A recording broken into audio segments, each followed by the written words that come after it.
नमस्कार दोस्तों, स्वागत है आप लोगों का आज जीएस एकेडमी पे, आके जीएस एकेडमी पर।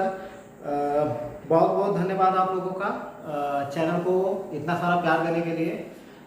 लेकिन एक चीज़ और है यार, मैं लाइव क्लास नहीं चला पा रहा हूँ। जब भी लाइव क्लास चला रहा हूँ नेटवर्क की इतनी बड़ी समस्या हो जा रही है कि कुछ दिख ही नहीं रहा है। तो मुझे लगता है कि लाइव क्लास बड़ा मुश्किल है। उसके लिए मुझे जब तक व्यवस्था नहीं करूँगा, तब व्यवस्था नहीं हो पाएगी, तब तक लाइव क्लास चलाना संभव नहीं है। फिलहाल मैंने 1 घंटे तक लगातार लाइव क्लास चलाया। उसके बाद आप लोगों के न जुड़ने का भी रीज़न है कि जब दिखेगा नहीं तो फिर प्रॉब्लम समस्या होगी। तो इस समस्या का समाधान करते हुए मैंने जो चीज़ पढ़ाई है मैं फिर से उसको अपलोड करने जा रहा हूँ। मैं आज गुलाम वंश शुरू करूँगा इस चैनल पे। और गुलाम वंश में मैं दिल्ली सल्तनत के अंतर्गत कुतुबुद्दीन ऐबक वाला चैप्टर पूरी तरह से क्लोज करूँगा। और विश्वास मानिए, आईएएस से लेकर के निम्नतम एग्जाम तक आप इससे क्लियरली कर लोगे, कोई दिक्कत आपको नहीं होगी। तो चलिए देर ना करते हुए शुरू कर देते हैं। दिल्ली सल्तनत, दिल्ली सल्तनत, ठीक है। दिल्ली सल्तनत के अंतर्गत हम देखेंगे। पहली बात तो दिल्ली सल्तनत के अंतर्गत कई वंश आते हैं। तो सबसे पहले देखते हैं कि दिल्ली सल्तनत कब से कब तक रहा था। तो दिल्ली सल्तनत 1206 ईस्वी से लेकर 1206 ईस्वी से 1526 ईस्वी तक, यानी कि जब तक बाबर ने आकर के मुगल साम्राज्य की स्थापना नहीं करी तब तक ये दिल्ली सल्तनत ही चलता रहा। और दिल्ली सल्तनत के अंतर्गत किन वंशों ने शासन किया, इसको भी देखना बहुत जरूरी है। तो दिल्ली सल्तनत, सबसे बड़ा क्वेश्चन बनता है कि दिल्ली सल्तनत कब से कब तक था। तो आपका ऑप्शन है 1206 ईस्वी से लेकर के 1526 ईस्वी तक, ठीक है। अब देखेंगे दिल्ली सल्तनत के अंतर्गत कितने वंशों ने शासन किया, कुल कितने वंश ने शासन किया। तो एक पहला फैक्ट हमारा बनेगा, कुल 5 वंशों ने, कुल 5 वंशों ने, कुल 5 वंशों ने लगभग 320 वर्ष तक शासन किया।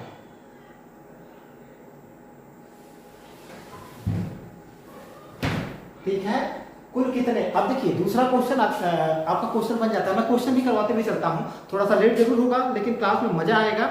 जैसे क्वेश्चन पूछे जाते हैं आपको कोई प्रॉब्लम नहीं होगी। कुल दिल्ली सल्तनत के अंतर्गत कितने वंशों ने शासन किया, आपका ऑप्शन जाएगा 5 वंशों ने शासन किया, ठीक है। और लगभग कितने वर्षों तक शासन किया, लगभग 320 वर्षों तक शासन किया। और सबसे पहले किस वंश ने शासन किया, तो सबसे पहला वंश क के अंतर्गत हम लिख सकते हैं गुलाम वंश। सबसे पहले आता है आपका गुलाम वंश। और ये कब से कब तक था, 1206 ईस्वी से, 1206 ईस्वी से लेकर के 1290, ठीक है। दूसरा देखते हैं ख, खिलजी वंश। खिलजी वंश, खिलजी वंश ने कब से कब तक शासन किया था, 1290 से लेकर के आपका 1320 ईस्वी तक, ठीक है। दूसरा ग देखते हैं, तुगलक वंश आ जाता है इसके बाद। तुगलक वंश, तुगलक वंश ने कब से कब तक शासन किया, तो 1320 से लेकर के 1414 तक, 1320 ईस्वी से लेकर के 1414 तक। तुगलक वंश के बाद आ जाता है आपका शैयद वंश। शैयद वंश एक कब से कब तक शासन करता है, तो 1414 ईस्वी से लेकर के 1414 से लगभग 1450 तक, 1450 ईस्वी तक। अब इसके बाद सबसे लास्ट में आता है आपका लोधी वंश। सबसे लास्ट में आपका आ जाता है लोधी वंश। अब ये लोधी वंश कब से कब तक रहता है, 1450 से 1526, ठीक है। देखिए अब दिल्ली सल्तनत, यहां से कैसे क्वेश्चन बन सकते हैं। दिल्ली सल्तनत कब से कब तक था, 1206 से 1526 ईस्वी तक, पहला क्वेश्चन। दूसरा इसमें कितने वंशों ने शासन किया? आपका ऑप्शन जाएगा 5 वंशों ने शासन किया। गुलाम वंश कम से कम पहला वंश कौन सा था? आपका ऑप्शन जाएगा गुलाम वंश था 1206 से 1290 ईस्वी तक। दूसरा खिलजी वंश 1290 से 1320। तीसरा तुगलक वंश 1320 से 1414 तक। चौथा सैयद वंश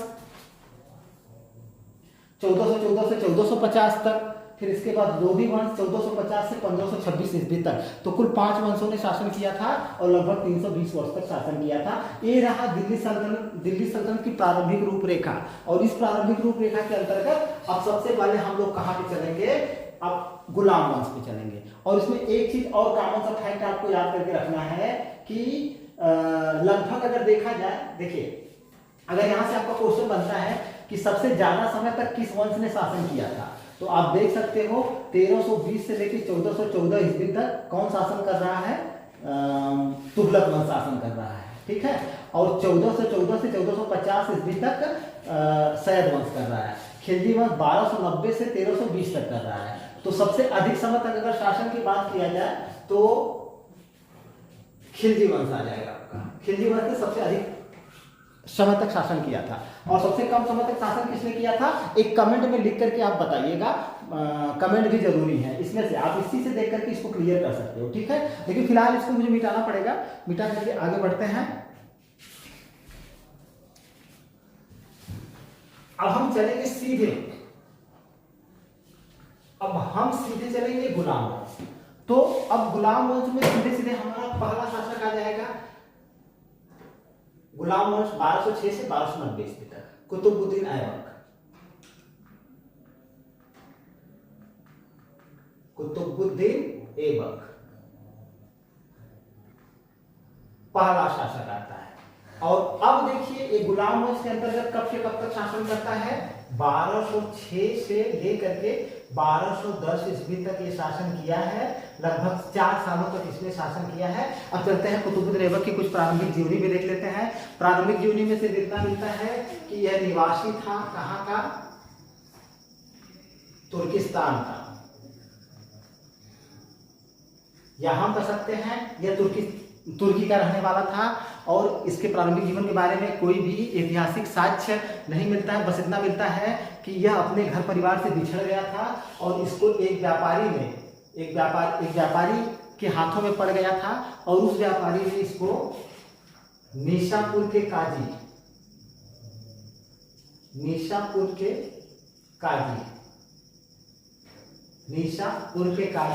इनका नाम है फखरुद्दीन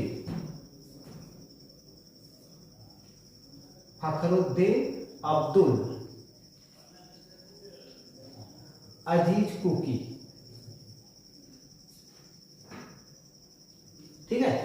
उस व्यापारी ने किसको बेच दिया? तो आपका ऑप्शन जाएगा निशापुर के। क्या थे? पेशे से काजी थे। काजी किसको कहा जाता था? धर्म गुरुओं को कहा जाता था। जो मुस्लिम धर्म गुरु थे उनका नाम क्या था? फखरुद्दीन अब्दुल अजीज कुकी। नाम क्या था इनका? फखरुद्दीन अब्दुल अजीज कुकी को बेच दिया गया।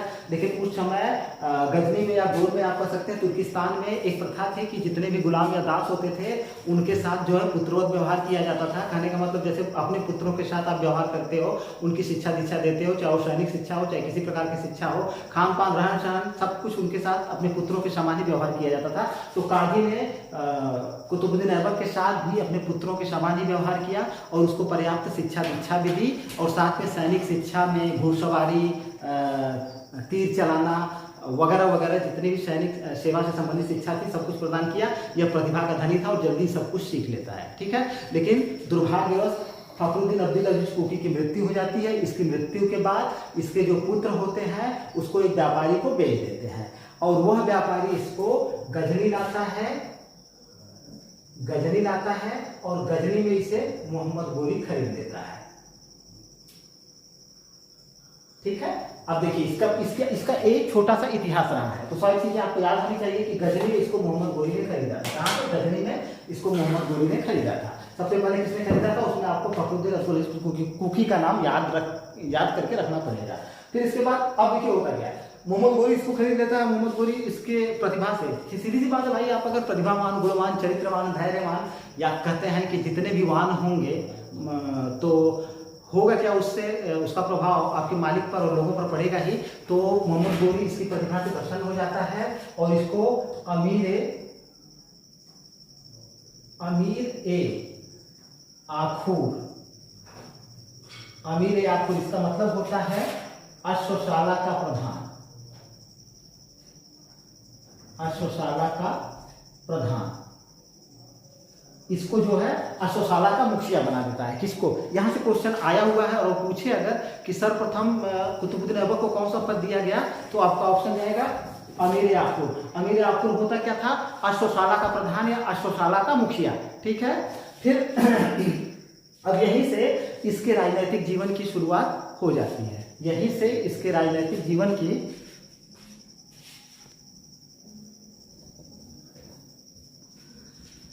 दिख नहीं रहा था इसलिए यहाँ पे, यहीं से इसके राजनीतिक जीवन की शुरुआत हो जाती है।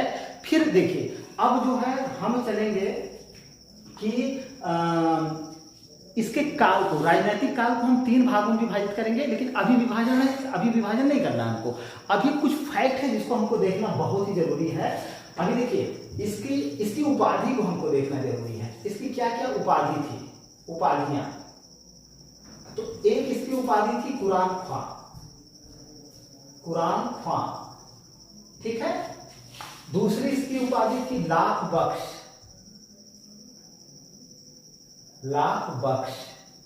तीसरी इसकी उपाधि थी हातिम दिती। एक उपाधि थी इसकी पील बख्श।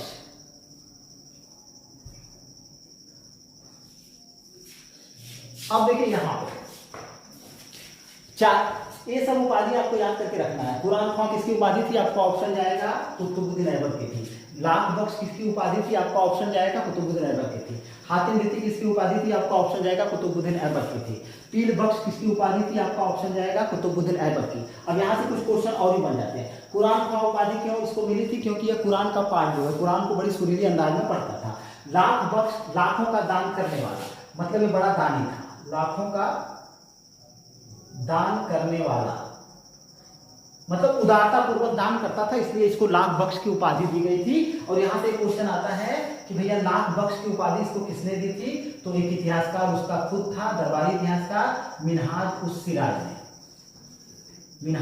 सिराज ने इसको लाख बख्श कहा था। ठीक, अब आगे चलते हैं। हातिम दिती, हातिम एक व्यक्तित्व है, एक व्यक्ति है जो अपनी उदारता के लिए प्रसिद्ध है, इसलिए इनको कुतुबुद्दीन ऐबक को हातिम दिती की उपाधि भी प्रदान की गई थी। पील बख्श का मतलब क्या होता है? पील बख्श का मतलब होता है हाथियों का दान करने वाला, हाथियों का दान करने वाला। तो यह हाथियों का भी दान बड़ी उदारता पूर्वक करता था, इसलिए इसको पील बख्श की उपाधि भी मिली हुई थी। ठीक है, तो ये सारी चीजें यहाँ से क्लियर हो गई, सारी उपाधि और किसने दी ये भी क्लियर हो गई। अब हम देखते हैं इसकी 2 उपाधियां और थी, एक है मलिक और एक है सिपहसालार। अभी ये दोनों उपाधि इसको इसके मालिक मोहम्मद गोरी ने दी थी। ठीक है, एक चीज आपको याद करके रखना है, मलिक और सिपहसालार की उपाधि इसको किसने दी थी? मोहम्मद गोरी ने। तो अब मिला जुला करके किसने इसको कौन सी उपाधि दी और यहाँ से कौन सी क्या क्या इसकी उपाधि है, सब क्लियर हो गया। मलिक है, मलिक उपाधि है, सिपहसालार उपाधि है, लाख बख्श है, हातिम दिती है, पीर बख्श है, और इसके बाद किसने दिया? मिन्हाज सिराज ने। किसका क्या मतलब होता है, सारी चीजें यहाँ पे क्लियर हो गई है। तो अब हम आगे चलते हैं। आगे चलने का मतलब क्या है कि अब हम चलेंगे उस एरिया की तरफ। जैसे देखिए ये 1206 ईस्वी में कब ये शासक बनता है? 25, इसकी डेट याद करके रखिए क्योंकि 25 जून 1206, इसलिए क्योंकि भारत में मुस्लिम सत्ता की स्थापना हो रही है। किसकी? मुस्लिम सत्ता की स्थापना हो रही है। और पहला शासक कौन बन रहा है? देख रहे हैं हम लोग, कुतुबुद्दीन ऐबक बन रहा है, इसलिए पहली डेट IMP हो जाती है। इसलिए 25 जून 1206 ईस्वी को आपको याद करके रखना है कि कुतुबुद्दीन ऐबक शासक बनता है। ठीक है, तो 25 जून 1206 ईस्वी को मतलब शासक बनता है। दिल्ली सल्तनत के अंतर्गत गुलाम वंश का प्रथम शासक, या इसको हम कहते हैं गुलाम वंश का संस्थापक। ठीक है, यहां से क्वेश्चन आता है गुलाम वंश का संस्थापक कौन था? आपका ऑप्शन तुरंत आ जाएगा कुतुबुद्दीन ऐबक था। और अगर क्वेश्चन करता है गुलाम वंश का प्रथम शासक कौन था, तब भी आपका ऑप्शन जाएगा कुतुबुद्दीन ऐबक था। अगर क्वेश्चन करे कि गुलाम वंश का वास्तविक संस्थापक कौन था, तो ऑप्शन चेंज होकर के इल्तुतमिश पर चला जाएगा। और क्यों, इसका भी रीजन है, इल्तुतमिश में हम लोग क्लियर कर लेंगे। तो मेरी समझ से इतनी चीजें क्लियर हो गई होंगी। अब इधर थोड़ा सा देखते हैं, इधर दिख रहा है, हाँ, तो इधर अब देखते हैं। अब देखिए, अब यहाँ पे हम चलते हैं कि गुलाम वंश हमने बोला है ना, तो इसको कई नामों से जाना गया है। जैसे इसको गुलाम वंश के साथ साथ दास वंश और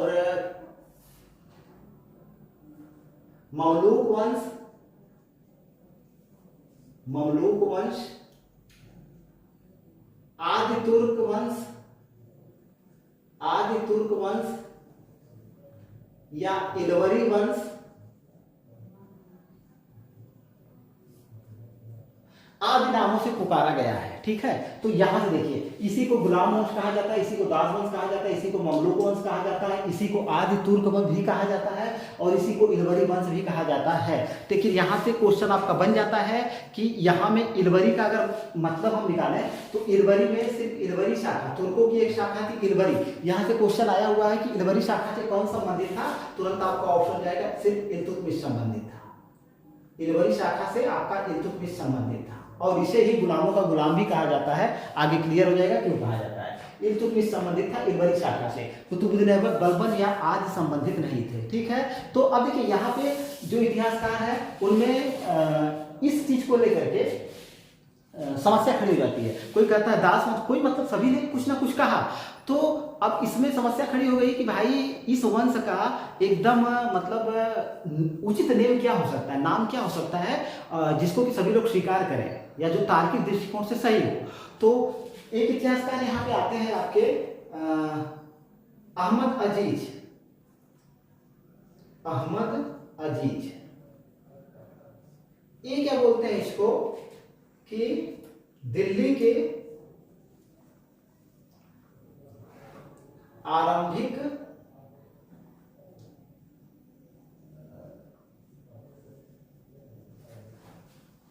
तुर्क शासक। ठीक है, अब ये क्वेश्चन आपको याद करके रखना है कि किस इतिहासकार ने गुलाम वंश को दिल्ली के आरंभिक तुर्क शासक कहा है। ठीक है, तो आपका ऑप्शन जाएगा इतिहासकार अहमद अजीज ने। लेकिन इस बात पर भी मतलब विद्वानों के बीच, इतिहासकारों के बीच इस पर भी मतलब संशय की स्थिति रही, इसको भी स्वीकार नहीं किया गया। ठीक है, किसी पर भी जितने भी इतिहासकार आए किसी पर कहने का मतैक्य स्थापित नहीं हो सका। फिर एक इतिहासकार आपके आ जाते हैं यहाँ, एक इतिहासकार अब आपके आ जाएंगे यहां पे, देखते हैं हबीबुल्ला। इनका नाम आपको याद करके रखना है। हबीबुल्ला ने ही सर्वप्रथम इस वंश को ममलूक वंश के नाम से बुलाया, या इन्होंने ही इस वंश का सबसे उचित नामकरण जो किया ममलूक वंश, किसने किया, हबीबुल्ला ने। इसी हबीबुल्ला ने ही प्रस्तावित किया कि इस वंश का सबसे उचित नाम क्या हो सकता है, ममलूक वंश। लेकिन आप कह दोगे तो हम मान नहीं लेंगे, हम तभी मानेंगे जब आपकी बात में दम हो, या हम कह सकते हैं कि आपकी जो बात है, आपकी जो परिभाषा है, वह तर्क की कसौटी पर खरी उतरे। तो इन्होंने क्या कहा, इन्होंने मिस्र के, आधुनिक मिस्र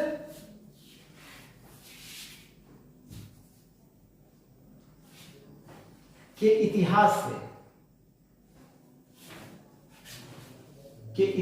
से उदाहरण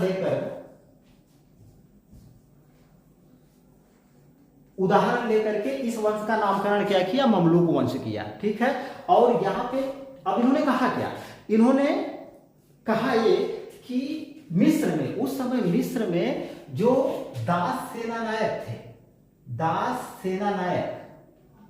सेनानायकों द्वारा स्थापित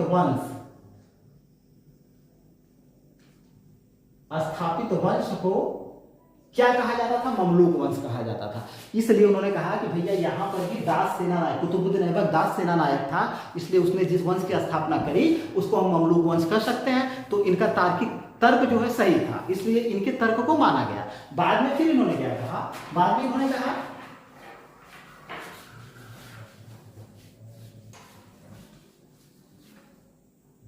बाद में देखिए क्या करते हैं, बाद में देखिए ये जो ममलूक है तुर्की भाषा का शब्द है, अरबी भाषा का शब्द है।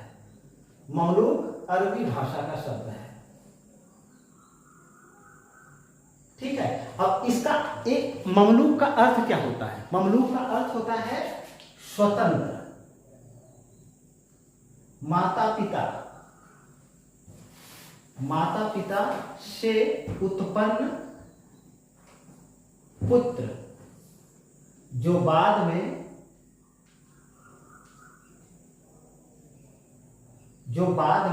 दास बन गए। अब देखिए इनकी दोनों परिभाषाएं एकदम तर्क की कसौटी पर खरी उतर रही है कि नहीं उतर रही है। इन्होंने कहा कि ममलूक अरबी भाषा का शब्द है, इसका मतलब क्या होता है? स्वतंत्र माता पिता से उत्पन्न पुत्र जो बाद में दास बन गए। हम देखते हैं कि कुतुबुद्दीन ऐबक चाहे इल्तुतमिश चाहे बलबन, इनमें से किसी के भी माता पिता गुलाम नहीं थे। तो ए भी परिभाषा ठीक बैठती है और ए भी परिभाषा ठीक बैठती है, तो दोनों परिभाषा ठीक बैठती है। इसीलिए हबीबुल्लाह द्वारा प्रस्तावित ममलूक वंश को सबसे अधिक उचित मतलब मान्यता प्राप्त हुई और माना गया कि इसका सबसे उचित नाम क्या हो सकता है? ममलूक वंश हो सकता है। तो अगर ऐसा क्वेश्चन करे कि इसका सर्वाधिक उचित नेम क्या हो सकता है, नाम क्या हो सकता है इस वंश का, तो आपका तुरंत ऑप्शन जाएगा। अगर सारे ऑप्शन है तो आप इस ममलूक वंश के ऑप्शन पर टिक करोगे। मैंने रीजन के साथ क्वेश्चन को बता दिया है। अब ए और आर करके पूछेगा, चाहे इनमें से कौन सा कथन सत्य है या असत्य करके पूछेगा, आप आराम से इसको कर ले जाओगे, कोई प्रॉब्लम नहीं होगी, ठीक है। चलिए आगे चलते हैं।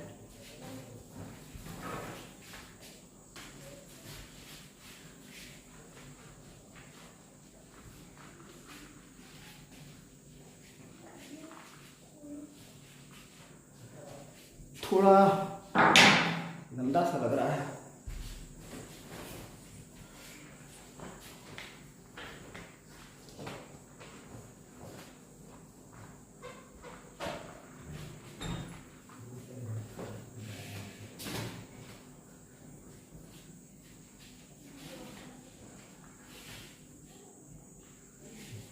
आइए अब जो है हम इसको शासक बना देते हैं। किसको?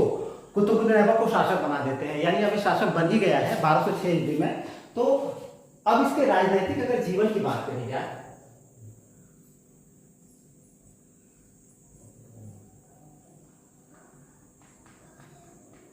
राजनीतिक जीवन को 3 भागों में बांटा गया है।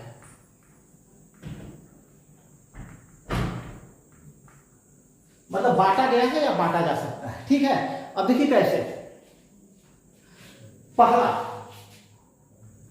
1192 ईस्वी से लेकर के 1206 ईस्वी तक। अब देखिए 1192 ईस्वी से लेकर के 1206 ईस्वी तक, क्यों?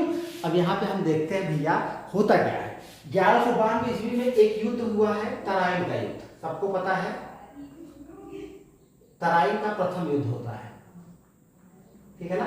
और किसके किसके बीच होता है सभी लोगों को पता, बहुत फेमस युद्ध, एग्जाम में खूब आया हुआ है। पृथ्वीराज चौहान और मोहम्मद घोरी के बीच हुआ था। इसमें पृथ्वीराज चौहान की विजय हुई थी, मोहम्मद घोरी पराजित हुआ था। लेकिन इस युद्ध में कुतुबुद्दीन ऐबक ने इसका भरपूर साथ दिया हुआ था, ठीक है, तराइन के प्रथम युद्ध में। लेकिन इस युद्ध में पराजित तो हो जाता है। कौन पराजित होता है? मोहम्मद घोरी पराजित हो जाता है। लेकिन इसके बाद तराइन के प्रथम युद्ध के बाद फिर गलती हो रही है, तराइन का प्रथम द्वितीय युद्ध ना, सॉरी, तराइन का द्वितीय युद्ध 1191 में तराइन का प्रथम युद्ध हुआ था, माफ करिएगा। 1191 में तराइन का प्रथम युद्ध हुआ था, जिसमें पराजित होता है मोहम्मद घोरी। फिर 1192 युद्ध पूरा आता है, इसमें पृथ्वीराज चौहान को पराजित करता है। और इसमें क्या नाम है इसका, कुतुबुद्दीन ऐबक बहुत ही महत्वपूर्ण भूमिका अदा करता है। कहने का मतलब यह है कि सैन्य संचालन बड़ी कुशलतापूर्वक करता है और पृथ्वीराज चौहान की पराजय में अच्छी भूमिका है, महत्वपूर्ण भूमिका अदा करता है। इससे खुश होकर के क्या करता है मोहम्मद घोरी ने भारत में जितने भी प्रांतों को विजिट किया था या जितने भी क्षेत्रों को विजिट किया था, उसके प्रशासन की जिम्मेदारी किसको सौंप देता है? कुतुबुद्दीन ऐबक को। तो होता क्या है देखिए, मतलब 1192 में तराइन के द्वितीय युद्ध के बाद गोरी ने ऐबक को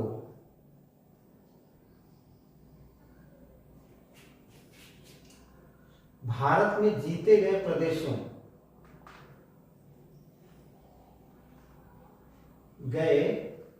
प्रदेशों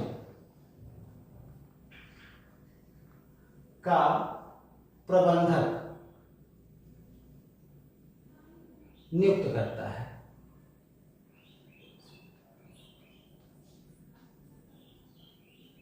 तो राजनीतिक करियर की शुरुआत हो गई कि नहीं हो गई? अब देखिए इसका पहला राजनीतिक जीवन यहीं से शुरू हो जाता है। अब भैया जब आपको जो है मोहम्मद गोरी क्या करता है, जितने भी प्रदेश जीते गए थे भारत में, उसके प्रबंधन की जिम्मेदारी किसको सौंपता है? कुतुबुद्दीन ऐबक को सौंपता है। और किस युद्ध के बाद सौंपता है? तराइन के द्वितीय युद्ध के बाद सौंपता है। VIMP है, आपको याद करके रखना पड़ेगा। तो 1192 ईस्वी से लेकर के 1206 ईस्वी तक यह प्रशासनिक कार्य को सफलतापूर्वक संचालित करता है और साथ ही साथ कुछ अन्य जगहों पे अपने मालिक यानी मोहम्मद गोरी के साथ युद्ध अभियान पे जाता है, विजय भी प्राप्त करता है, जिसमें से आपका 1194 ईस्वी का कन्नौज या चंदावड़ का युद्ध मोहम्मद गोरी और जयचंद के बीच जो हुआ था, और इसके बाद कालिंजर और क्या बोलते हैं एक और युद्ध हुआ था। मतलब कई ऐसे युद्ध हुए थे जिसमें इसने अपने स्वामी के साथ मतलब मोहम्मद गोरी के साथ लड़ा था और उसमें विजय भी प्राप्त करी थी। तो कहने का मतलब है कि अब प्रशासन की जिम्मेदारी जब आपको सौंप दी जाती है तो आप प्रशासनिक व्यवस्था संभालोगे ही। तो प्रशासनिक व्यवस्था संभालोगे तो आपको राजनीतिक करियर की शुरुआत हो ही जाती है। तो 1192 ईस्वी से लेकर 1206 ईस्वी तक जब तक राजा नहीं बनता है तब तक इसका एक राजनीतिक करियर चलता है। फिर इसके बाद दूसरा अगर बात करें तो दूसरा आप 1206 ईस्वी से लेकर के 1208 ईस्वी तक। अब देखिए 1206 ईस्वी में यह शासक बन जाता है, लेकिन 1206 ईस्वी में शासक बन जाता है, लेकिन 1208 ईस्वी तक बांटा क्यों गया है? इसलिए बांटा गया है कि 1206 से 1208 ईस्वी तक यह मलिक और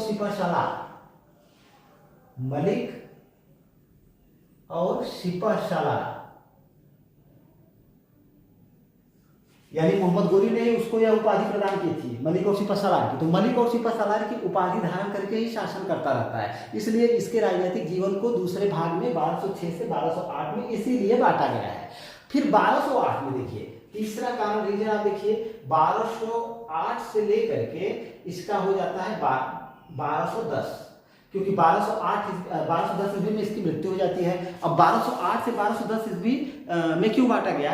क्यों? क्योंकि 1208 ईस्वी में ही इसको दास्ता से मुक्ति मिली थी। दास्ता से मुक्ति, आप क्वेश्चन याद करके रखना पड़ेगा कि कुतुबुद्दीन ऐबक को दास्ता से मुक्ति कब प्राप्त हुई थी, तो आपका ऑप्शन जाएगा 1208 ईस्वी में प्राप्त हुई थी। और दास्ता से मुक्ति किसने प्रदान की थी? तो आपका ऑप्शन जाएगा वो भी मोहम्मद गोरी का वैध उत्तराधिकारी था। नाम उसका है गयासुद्दीन महमूद। ठीक है, तो एक फैक्ट आपको याद करके रखने हैं कि दास्ता से मुक्ति उसको 1208 ईस्वी में मिली और उसको दास्ता से मुक्ति किसने प्रदान की? तो आपका ऑप्शन रहेगा गयासुद्दीन महमूद ने प्रदान की थी। तो अब जो है ये 1208 से 1210 ईस्वी के बीच स्वतंत्र शासक के रूप में शासन करता है, स्वतंत्र शासक। ठीक है, तो इसलिए इसके काल को 3 भागों में बांटा गया है। सारी चीजें आपके सामने आईने की तरह साफ है, कोई प्रॉब्लम नहीं होगी। और मैंने बता भी दिया कि किसने इसको कब और किसने इसको दास्ता से मुक्ति प्रदान की थी। अब चलते हैं इसकी समस्याओं के बारे में। ठीक है, समस्याओं में 3 ऐसे लोग हैं जो इसके, जैसे मोहम्मद गोरी की मृत्यु 1206 ईस्वी में होती है, तो मोहम्मद गोरी जो होता है वह उसका कोई पुत्र नहीं था। ठीक, उसका जब कोई पुत्र नहीं था तो उसने किसी को उत्तराधिकारी नियुक्त नहीं किया था। और उस समय उसके 3 जो है विश्वासपात्र और योगदास सेना नायक थे, जिसमें से एक आपका ऐबक है, दूसरा था ताजुद्दीन यल्दौज,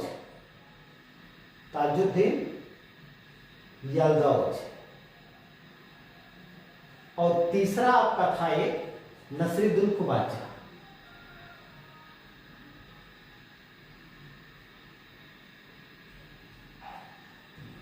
ठीक है, पहला कौन था? दूसरा है ताजुद्दीन यल्दौज और पहला कुतुबुद्दीन ऐबक हैया है। तो अचानक जब उसकी मृत्यु हो जाती है तो प्रॉब्लम क्रिएट हो जाती है। प्रॉब्लम ये क्रिएट हो जाती है कि भैया अब जो है, जो भारत में जिन प्रदेशों को विजित किया गया है या जिन प्रदेशों को मोहम्मद गोरी ने जीता है, तो अब उसकी जिम्मेदारी कौन संभाले, या हम कह सकते हैं कि कौन शासक बने। तो तीनों के बीच संघर्ष की स्थिति उत्पन्न हो जाती है। हालांकि संघर्ष होता नहीं है। अगर संघर्ष क्वेश्चन पूछे तभी आपके 3 लोग ऑप्शन में आएंगे, कुबाचा, यल्दाउज और कुतुबुद्दीन ऐबक। तो तीनों के बीच एक समझौता हो जाता है, और तीनों समझौते के तहत होता क्या है, यल्दाउज भैया गजनी के प्रशासन की जिम्मेदारी संभालता है, ठीक है, और कुबाचा को जो है सिंध और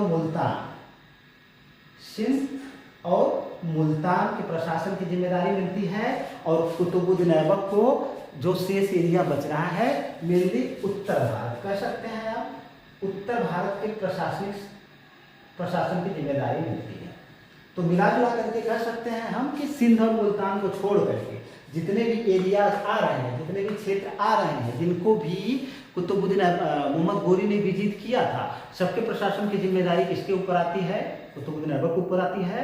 और कुतुबुद्दीन ऐबक जब शासक बनता है तो उन्हीं सब एरियाज किसको छोड़ करके, ये क्वेश्चन पूछा गया है कि किसको छोड़ करके, किस पर उसका अधिकार नहीं था या शासन नहीं कर रहा, तो सिंध मुल्तान को आप याद करके रखिएगा। गजनी तो अलग है, गजनी आपका अलग हो जाएगा क्योंकि गजनी इंडिया से बाहर।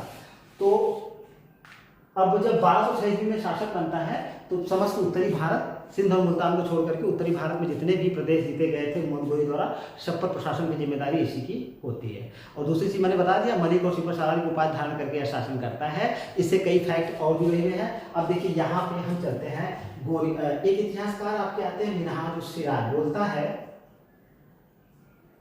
मिनहाज उस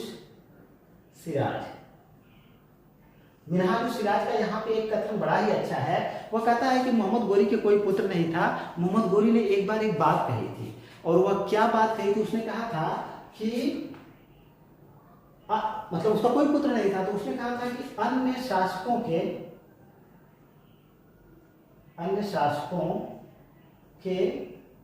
एक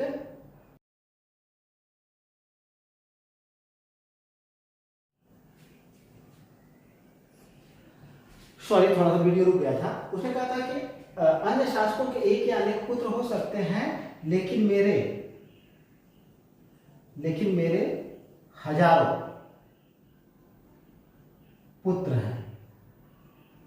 आगे भी उसने कहा था कि इसके बाद आप लोग देखेंगे कि ये हमारे जो गुलाम पुत्र हैं, ये प्रशासन को अच्छी तरह से संभालेंगे, और जो खुतबा रहेगा उसमें मेरा नाम सुरक्षित रखेंगे, ऐसी बात करी थी। तो आप इतने से ही पकड़ लीजिएगा किस इतिहासकार ने कहा था। तो मिनहाज उस सिराज ने कहा था, और किसके बारे में कहा, किसने कहा था, इसका विवरण कौन प्राप्त, ये वाला कोटेशन जो है किसका है, तो आपका ऑप्शन जाएगा मोहम्मद गोरी का है। और इसके बारे में जानकारी कौन प्रदान करता है, तो आपका ऑप्शन जाएगा इतिहासकार मिनहाज उस सिराज। ठीक है, तो चलिए अब इसको थोड़ा सा मिटाते हैं। यहाँ पे तो दिख ही रहा होगा, चलिए यहाँ पे क्लियर करते हैं। अब होता क्या है, देखिए ये सारी चीजें तो हो जाती हैं, और अब कुतुबुद्दीन ऐबक के सामने समस्या थी, क्योंकि राजपूत कई शासक थे जो विद्रोह कर रहे थे, या हम कह सकते हैं कि स्वतंत्र शासक की भांति व्यवहार कर रहे थे। तो कुतुबुद्दीन ऐबक ने देखा और बाद में निर्णय लिया कि हमको करना क्या। इसने जो नीति अपनाई वो विजय की नीति नहीं अपनाई, ठीक है। इसने सोचा कि भाई अभी दिल्ली साम्राज्य क्या है, नवोदित है, यानी अभी दिल्ली साम्राज्य बीजीय रूप में है, और अगर इसको पौधा बनाना है और पौधे को वृक्ष का आकार देना है, तो सबसे पहले हमको क्या करना पड़ेगा, ये जितने भी साम्राज्य मतलब जितने भी क्षेत्र हैं, विजित क्षेत्र हैं, जिसके शासन की जिम्मेदारी मुझे सौंपी गई है, जिस पर मैं शासन कर रहा हूँ, सबसे पहले उसको मजबूत बनाया जाए। तो इसने जो नीति अपनाई, विजय की नीति नहीं अपनाई, इसने किसकी नीति अपनाई, साम्राज्य के सुदृढ़ीकरण की। किसकी? सुदृढ़ीकरण की। इसने नए प्रांतों को विजित नहीं किया। अब इसको लेकर के कई इतिहासकार कहते हैं कि वह योग्य सेना नायक नहीं था वगैरह वगैरह, बहुत सारी चीजें मिलेंगी, वहां हमको नहीं जाना है। देखिए अगर कोई ये कहता है, कोई इतिहासकार या कोई भी कहता है कि वह योग्य सेना नायक नहीं था, तो 100% गलत है, क्योंकि मोहम्मद गोरी के साथ उसने कई युद्धों में विजय प्राप्त की थी और अपनी प्रतिभा का परिचय दिया था। बस इसने एक कूटनीतिज्ञता उसने जो समय के अनुसार इसने आवश्यक समझा वही किया। विजय के लिए इसको सेना चाहिए, इकोनॉमिकल मतलब रूप से मजबूत होना चाहिए, ये सब चीज़ें अभी नहीं हो पाए थे क्योंकि अभी दिल्ली एक अनजान जगह में जाकर के आप साम्राज्य स्थापित कर रहे हो। तो हमको भाई जितना मिला है पहले उसको हम क्या करें, मजबूती प्रदान करें। जब उसको मजबूती प्रदान कर ले जाएंगे तो इसके बाद जो है हम क्या करेंगे, अपने कदम को आगे बढ़ाएंगे। तो हो सकता था कि 1210 ईस्वी में इसकी मृत्यु हो जाती, अगर इसको समय मिला होता तो यह अन्य क्षेत्रों को की विजय जरूर करता। ठीक है, तो अगर इसके ऊपर ये आरोप लगाया जाता है कि यह कुशल सेना नायक नहीं था या इसके अंदर सैनिक प्रतिभा नहीं थी तो पूरी तरह से रॉन्ग हो जाएगा। ठीक, तो अब देखिए इसकी नीति क्या थी, तो आपका ऑप्शन रहेगा सुदृढ़ीकरण, साम्राज्य के सुदृढ़ीकरण की। अब इसने क्या किया, अब देखिए इसमें प्रॉब्लम ये खड़ी कर सकता था, ताजुद्दीन यल्दौज खड़ी कर सकता था, नसीरुद्दीन कुबाचा खड़ी कर सकता था।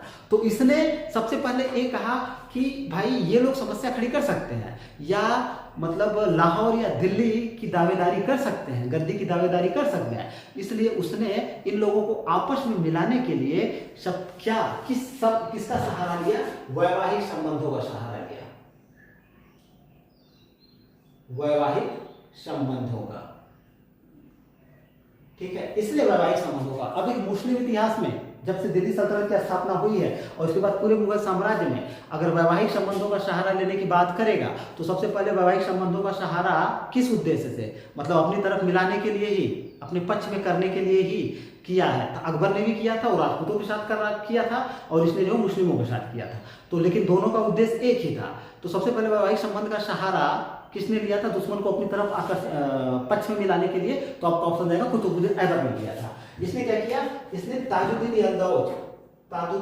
यल्दौज की पुत्री से अपना विवाह करता है, पुत्री से अपना विवाह। ठीक है, अब बच जाते हैं कुबाचा। तो कुबाचा से क्या करता है, कुबाचा से अपनी बहन का विवाह कर देता है।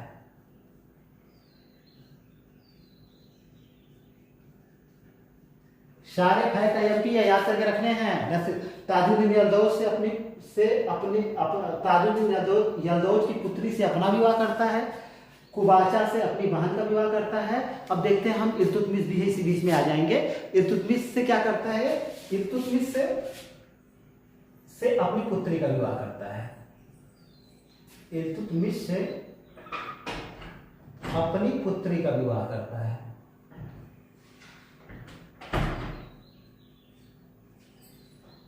तो इसने 3 वैवाहिक संबंध स्थापित किए थे। यहां से अगर सम्मिलित करने के लिए आएगा तो आप कर ले जाओगे। पता होना चाहिए कि यल्दौज की पुत्री से अपना विवाह करता है, कुबाचा से अपनी बहन का विवाह करता है और अपनी पुत्री का विवाह इल्तुतमिश से करता है। ये सारे फैक्ट आपको याद होने चाहिए, एग्जाम में पूछे गए फैक्ट हैं। बड़े एग्जाम में यहाँ से सम्मिलित करने के लिए आ सकते हैं, तो सारी चीजें अगर आपके क्लियर रहेंगे तो कोई दिक्कत नहीं होगी। तो इसने वैवाहिक संबंध का सहारा लिया, किस लिए लिया, कथन कारण में भी पूछेगा। तो आपको अगर पता रहेगा कि भैया इसने इसलिए कूटनीतिज्ञता थी इसकी कि इनको अपने पक्ष में करने के लिए, ताकि किसी प्रकार की विरोध या समस्या खड़ी न कर पाए, इसलिए इसने वैवाहिक संबंध का सहारा लिया। फिर भी देखिए इल्तुतमिश कोई समस्या खड़ी नहीं करता है, कुबाचा कोई समस्या खड़ी नहीं कर पाता है, लेकिन यल्दौज जो है समस्या खड़ी करता है। ठीक है, अब यल्दौज क्या समस्या खड़ी करता है, आइए देखते हैं इसको। यहां पे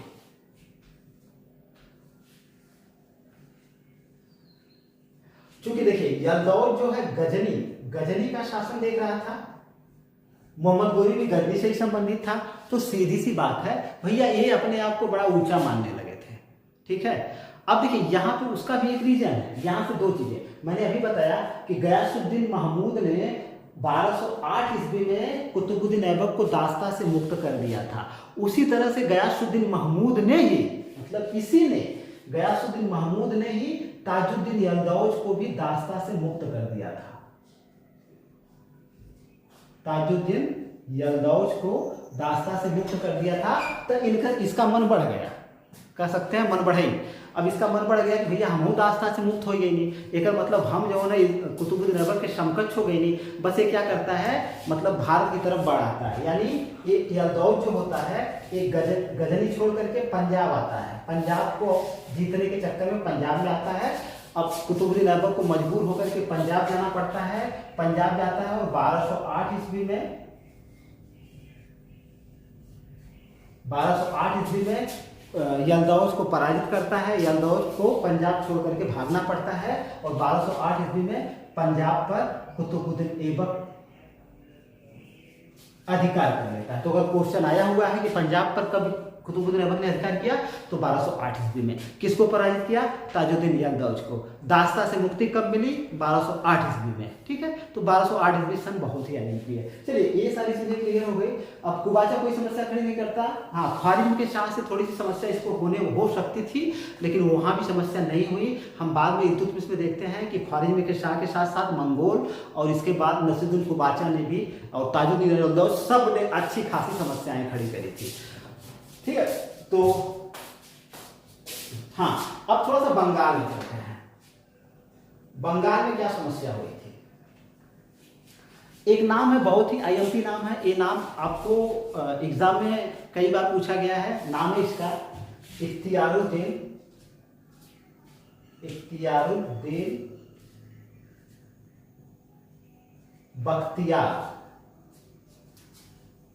बख्तियार खिलजी। ठीक है, इसका नाम आता है। क्यों आता है? क्योंकि इसी ने नालंदा विश्वविद्यालय, उदंतपुरी,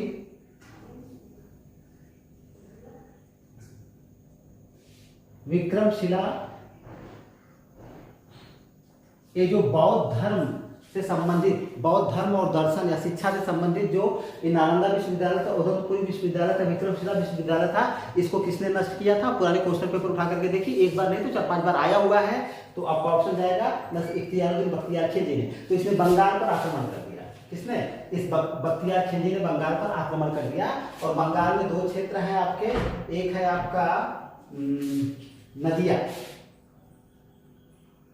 नदिया और एक आपका लखनौती।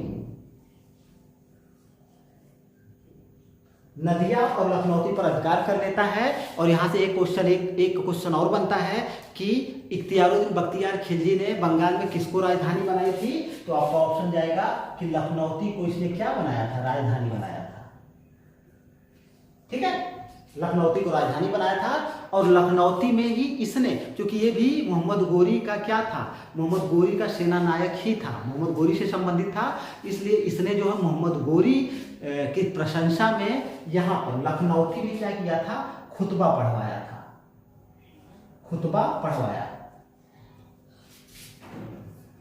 ठीक है, आईएमपी चीज है। अगर लखनौती में या बंगाल में किसने जो है मोहम्मद गोरी के नाम का खुतबा पढ़वाया था, तो आपका ऑप्शन तुरंत जाएगा इख्तियारुद्दीन बख्तियार खिलजी ने। ठीक है, और बाकी आक्रमण मैंने बता ही दिया।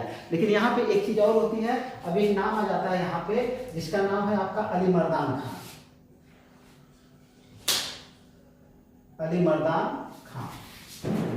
ये आता है अली मर्दान खान। अब देखिए यहाँ से क्वेश्चन बनेगा कि किसने इख्तियारुद्दीन बख्तियार खिलजी की हत्या कर दी? तो आपका ऑप्शन जाएगा अली मर्दान खान ने हत्या कर दी। किसने? अली मर्दान खान ने हत्या कर दी। और हत्या करने के बाद बंगाल पर अधिकार कर लिया। लेकिन बंगाल में खिलजी जो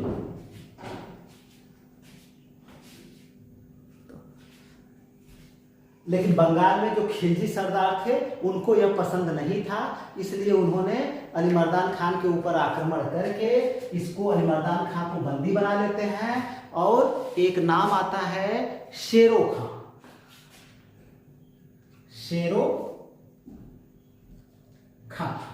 खां को बंगाल का शासक नियुक्त कर देते हैं, इस शर्त पर कि तुम दिल्ली सल्तनत की अधीनता स्वीकार नहीं करोगे या कुतुबुद्दीन की अधीनता को स्वीकार नहीं करोगे। इस शर्त पर शेरो खां को क्या बनाया जाता है? खिलजी बनाते हैं? शासक बनाते हैं। अली मर्दान खान जेल से भाग जाता है। भागने के बाद कुतुबुद्दीन ऐबक से सहायता मांगता है। कुतुबुद्दीन ऐबक सहायता इसको प्रदान करता है। बंगाल पे आक्रमण किया जाता है।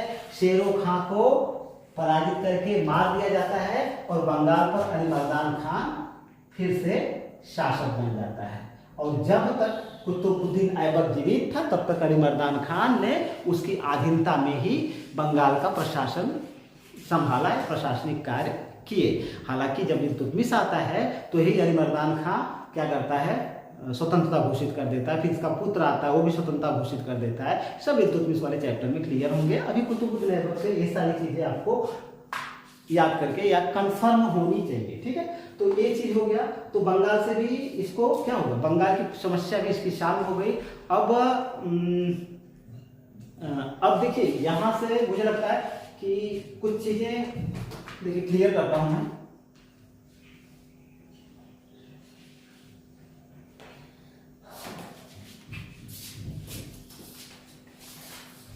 अच्छा देखिए होता क्या है, ये जो है लाहौर को राजधानी बनाकर शासन करता है। तो ये चीज आपको याद होना चाहिए। लाहौर को राजधानी कौन बनाता है, तो आपको ऑप्शन जाएगा कुतुबुद्दीन ऐबक, पहला चीज। दूसरा फैक्ट ये आपको याद करके रखना पड़ेगा कि इसने सुल्तान की उपाधि धारण नहीं की, सुल्तान की उपाधि धारण नहीं की।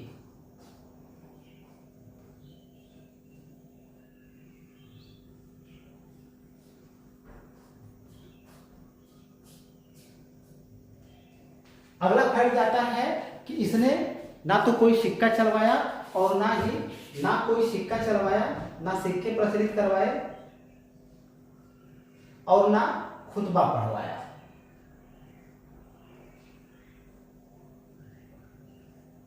ठीक है, केवल मलिक और सिपह सालार की उपाधि धारण करके ही इसने शासन किया था। ये चीज बहुत ही अयंपी है। कथन और कारण के साथ साथ ये आपके निम्न में से कौन सा कथन सही है या गलत है, ऐसे करके क्वेश्चन आता है। तो ये सब चीजें आपको पता होनी चाहिए कि उसने सुल्तान की उपाधि धारण नहीं की, ना तो उसने कोई सिक्के चलवाए, ना तो उसने कोई खुतबा पढ़वाया।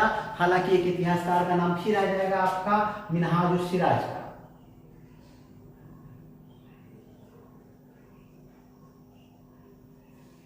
मिनहाजुल सिराज का इन्होंने कहा है कि कुतुबुद्दीन ऐबक ने दिरहम या दिनार नामक सिक्के चलाए थे। ठीक है, तो अगर क्वेश्चन पूछे कि किसने बोला है कुतुबुद्दीन ऐबक ने दिरहम और दिनार नामक सिक्के चलवाए थे, तो आपका ऑप्शन जाएगा मिनहाजुल सिराज ने। लेकिन ये अभी तक इसकी प्रामाणिकता संदाय के घेरे में अभी अभी तक प्राप्त ये सब चीजें प्राप्त नहीं हुई हैं। ठीक है, तो हम ये अभी नहीं मान सकते कि उसने कोई सिक्का चलवाया हुआ था।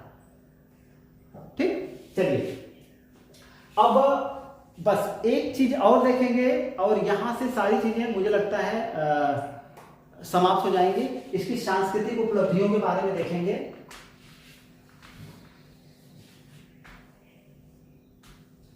सांस्कृतिक उपलब्धियों में निर्माण कार्य, उसके दरबार के दरबारी कवि।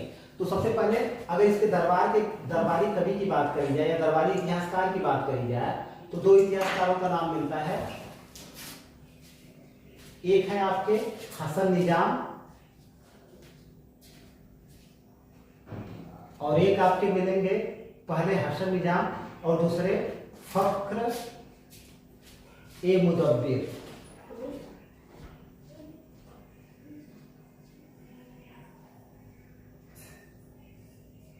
फख्र ए मुदब्बिर।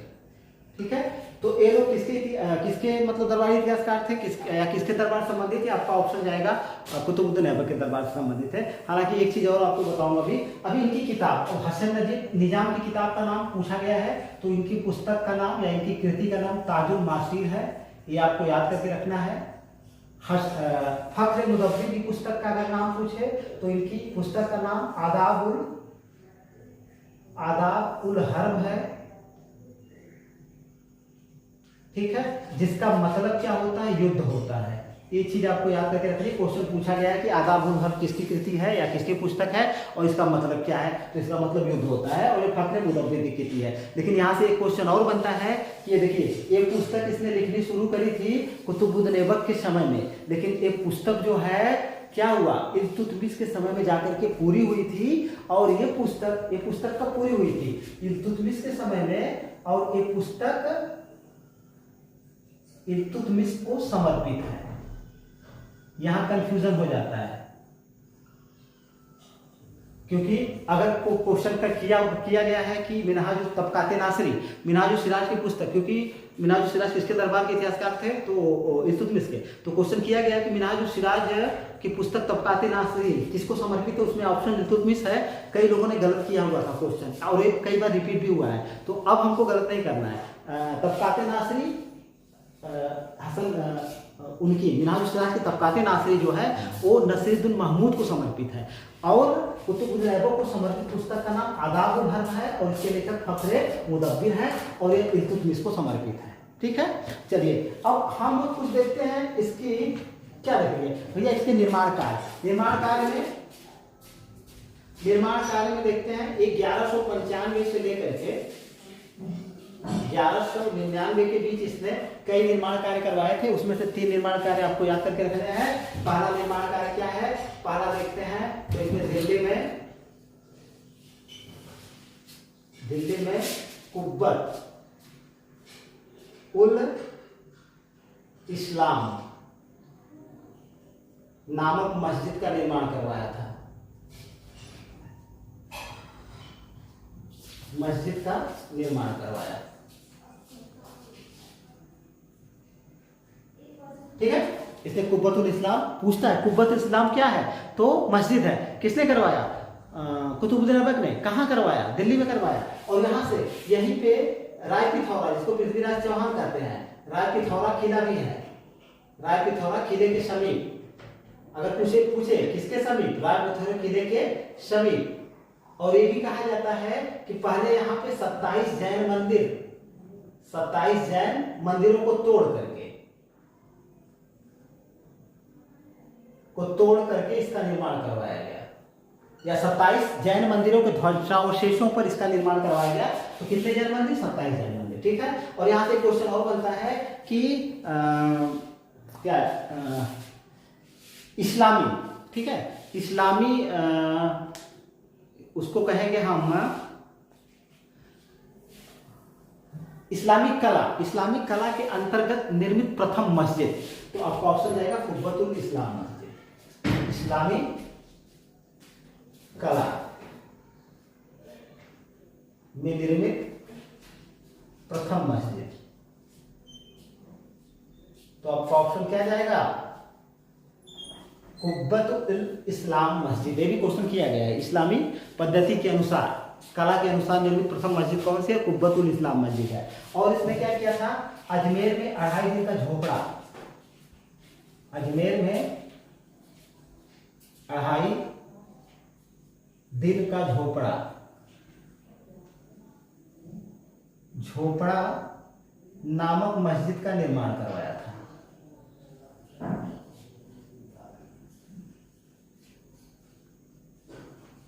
ठीक है, ये भी क्वेश्चन पूछा गया है कि 2.5 दिन का झोपड़ा क्या है, तो आपका ऑप्शन जाएगा मस्जिद है। किसने इसका निर्माण करवाया था, आपका ऑप्शन जाएगा कुतुबुद्दीन ऐबक ने। कहाँ पे करवाया था, अजमेर में करवाया था। और इसकी सबसे महत्वपूर्ण मतलब रचत कहेंगे, सबसे महत्वपूर्ण निर्माण कार्य क्या था, तो कुतुब मीनार। इसने क्या किया था, इसका आप सन के साथ याद करके रखोगे। कब, 1199 ईस्वी में ऐबक ने दिल्ली में कुतुब मीनार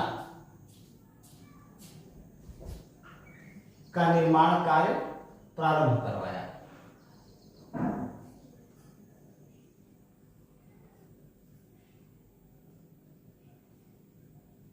ठीक है, इसने कुतुब मीनार का निर्माण कार्य शुरू करवाया था, लेकिन उसे पूरा नहीं करवाया था। अगर पूछे पूरा किसने करवाया था, तब आपका ऑप्शन जाएगा इल्तुतमिश ने करवाया था। पूरा किसने करवाया था, इल्तुतमिश ने करवाया था। और जब एक बार बिजली गिरने के कारण इसकी मंजिल ध्वस्त हो गई थी, तो उसमें 1-2 मंजिल और जुड़वा दिए थे और उसकी मरम्मत करवाई थी फिरोज शाह तुगलक ने। तो मरम्मत कार्य की अगर बात करें तो आपका ऑप्शन जाएगा फिरोज शाह तुगलक।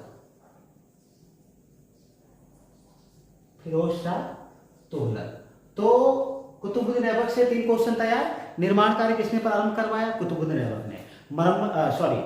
पूरा किसने करवाया, इल्तुतमिश ने। मरम्मत किसने करवाया, या 1-2 मंजिला और किसने जुड़वाया, तो फिरोज शाह तुगलक ने। तो 3 लोग इससे संबंधित है कुतुब मीनार के निर्माण मरम्मत कार्य से। ठीक है, तो तीनों का नाम याद होना चाहिए, क्योंकि पूछता है कि कुतुब मीनार के निर्माण कार्य से कौन संबंधित नहीं है, तो आपको जब तक आएगा नहीं कि कुतुबुद्दीन ऐबक, फिरोज शाह तुगलक, इल्तुतमिश और फिरोज शाह तुगलक। ठीक है, और एक इसकी स्मृति में करवाया था कुतुबुद्दीन ऐबक ने। तो एक सूफी संत थे, सूफी संत कुतुबुद्दीन बख्तियार काकी। बख्तियार काकी। ठीक है, तो इनका नाम भी आपको याद होना चाहिए कि किसकी स्मृति में करवाया गया था। सूफी संत कुतुबुद्दीन बख्तियार काकी की स्मृति में करवाया गया था और इसका नाम भी क्या रखा गया, कुतुब मीनार। अब यहाँ से क्वेश्चन और आता है कि कुतुब मीनार प्रतीक किसका है। ठीक है, तो कुतुब मीनार जो है भारत में इस्लामी संप्रभुता, भारत में इस्लामी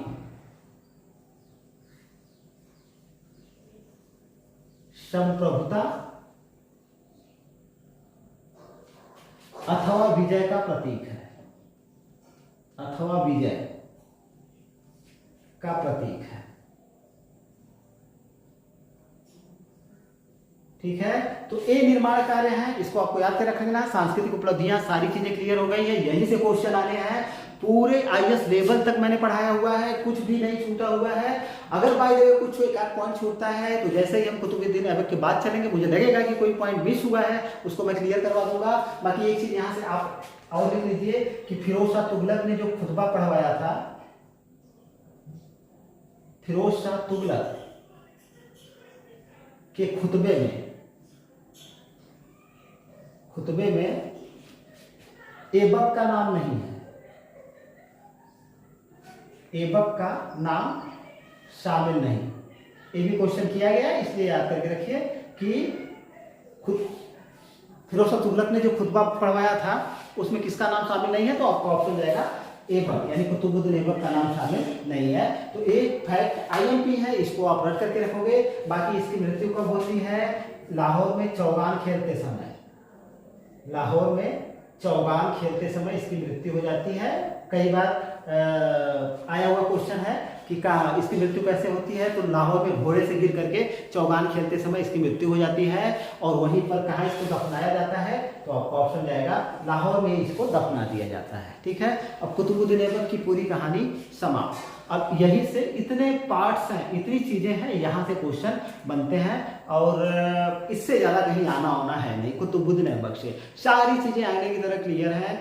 अगर इतनी चीजें आप पढ़ के जाएंगे तो क्लियरली किसी एग्जाम में आपको कोई प्रॉब्लम नहीं होगी। ठीक है, तो सब चीजें क्लियर हैं, मुझे लगता है कुछ भी छूट नहीं रहा है।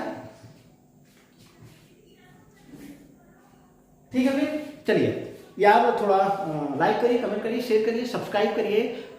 बहुत ही बेहतर ढंग से मैं आपको देने का प्रयास करूंगा। आप आराम से पीसीएस तक दे दें, ठीक है ना, कोई आपको दिक्कत ना हो, मेरा प्रयास यही रहेगा। बाकी लाइव नहीं चल पाने के कारण मैं लाइव बहुत पढ़ाने की कोशिश करता हूँ, लेकिन मेरे पास सुविधा नहीं है, नेटवर्किंग प्रॉब्लम हो जा रही है, वाईफाई कनेक्शन की प्रॉब्लम हो जा रही है। मान लो डिजिटल बोर्ड नहीं है तो कोई बात नहीं, लेकिन फिर भी कम से कम कनेक्शन अच्छा होना चाहिए लगातार। अब यहाँ कनेक्शन की प्रॉब्लम हो जा रही है, इसलिए कुछ दिख नहीं रहा है, धुंधला दिख रहा है। तो ये वीडियो हालांकि मैंने लाइव बनाया हुआ था, लेकिन फिर से मुझे इसको अपलोड करना पड़ रहा है। तो वीडियो देखने के लिए बहुत बहुत धन्यवाद। चलिए सब्सक्राइबर बढ़ाइए। Thank you very very much.